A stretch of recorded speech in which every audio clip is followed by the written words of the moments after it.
Greetings everyone, I'm Dr. Anth. In this video, I will continue the discussion on women and biology in the 21st century and what changes should be made to the infrastructure of corporations and academia to closely match the biological needs of women.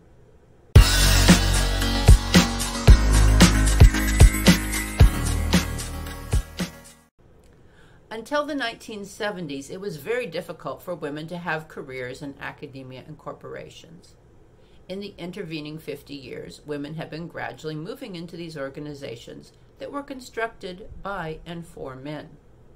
I am focusing this discussion on academia and corporations because even after 50 years, women are still struggling to enter the trades and firefighting, although the last 10 years or so have shown improvements for women in policing and the military. Successful women in academia and corporations generally have delayed having children or decided not to have children. Once women do have children, they find it difficult to continue on their successful career path. Organizations were designed for men who outsource pregnancy, birth, and childcare. Children generally do not impinge on the daily activities of men at work. Wealthy women might be able to outsource some of the labor associated with children, but most women cannot. Some men might wish to be more involved with their children, but societal norms have made this a difficult decision that can have a negative impact on a man's career. Academia and corporations are extremely reluctant, if not outright opposed, to restructuring their organizations to accommodate the needs of women. They may as well say, "Why can't a woman be more like a man?" In fact, when women first began moving into academia and corporations in the 1970s, women essentially dressed like men and felt forced to conform to what we now call bro behavior, or at least the women were not to complain about that behavior. The cost of the advanced education required for positions in academia and corporations has skyrocketed in the last 20 years or so. Repaying student loans is another factor causing women to delay childbirth. This mismatch between a woman's biology and her desire for success in a system designed for men could be alleviated by more government investment in infrastructure designed for women, which would include 1. Reducing the necessity for student loans. Many countries provide free higher education, but this could be for all. 2. Providing paid parental leave with the parent's work position being kept open for them when they return. Virtually every country in the world but the U.S. provides this.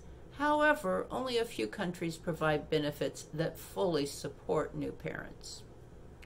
3. High-quality, affordable daycare provided from infancy. Many European countries do provide this. 4. Flexible work schedules or distributed remote work. The COVID pandemic showed that this is quite achievable. And 5, promotion schedules that accommodate the needs of parents. This is particularly a problem for tenure-track positions in academia and for partner-track positions in law. I am sure that there are several other infrastructure items that would push academia and corporations into the 21st century where women and men could work in a system of equity and inclusion. However, most of the infrastructure changes will require societal changes that recognize that government investment for the needs of women and children should be as high a priority as are the needs of men. This will also require a major rebalancing and redistribution of federal budgets. I live in the United States, and it appears to me that this transition will be difficult since there are many men who are clearly uncomfortable with women in positions of power. I am sure this is true in many other countries. The goal of men who are uncomfortable with women in the public sphere seems to be to force women back into the home. Refusal to provide the infrastructure needed by women so that they can be successful in their careers causes many women to leave their jobs, which is in line with the goals of those men. But leaving academia or corporate work is not enough for those men who want to regain control of women.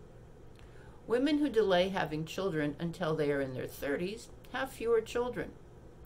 Countries with an aging population require large numbers of immigrants to keep the economy humming. Many people are opposed to increase in immigration. Instead of welcoming more immigrants, men who oppose immigration want their women to have more children. In the past 50 years, women have made great strides in becoming independent individuals rather than property of their fathers or husbands. But the success and independence of women is seen as a threat by many men. Men who want to regain control of women have a very successful strategy they are implementing. What was it that allowed women to become independent?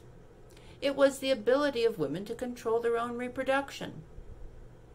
Take away this ability, and women will be once again dependent on men, and the birth rate will skyrocket. In the United States, there are several bills moving through the lower courts to the Supreme Court with the intent of ending legal abortion.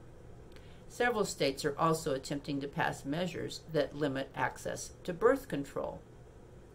If the goal were simply to increase the number of children women had, men would rush to implement the infrastructure changes needed by women to be successful in their careers. This would allow women in their 20s to begin having children. Reminder, the optimal age for a first pregnancy is 18 to 24.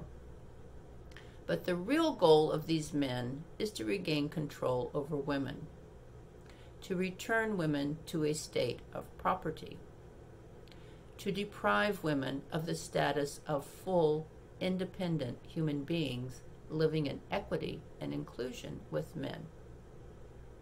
There are men who desire to live in equity and inclusion with women, men who wish to support women in their careers, especially in their childbearing years. Those men will push for changing the way in which academia and corporations are structured and will work to pass legislation that provides the necessary infrastructure for women to be successful. Better infrastructure for women will lead to better lives for all: women, men, and children. Thanks for watching, and please subscribe to my channel.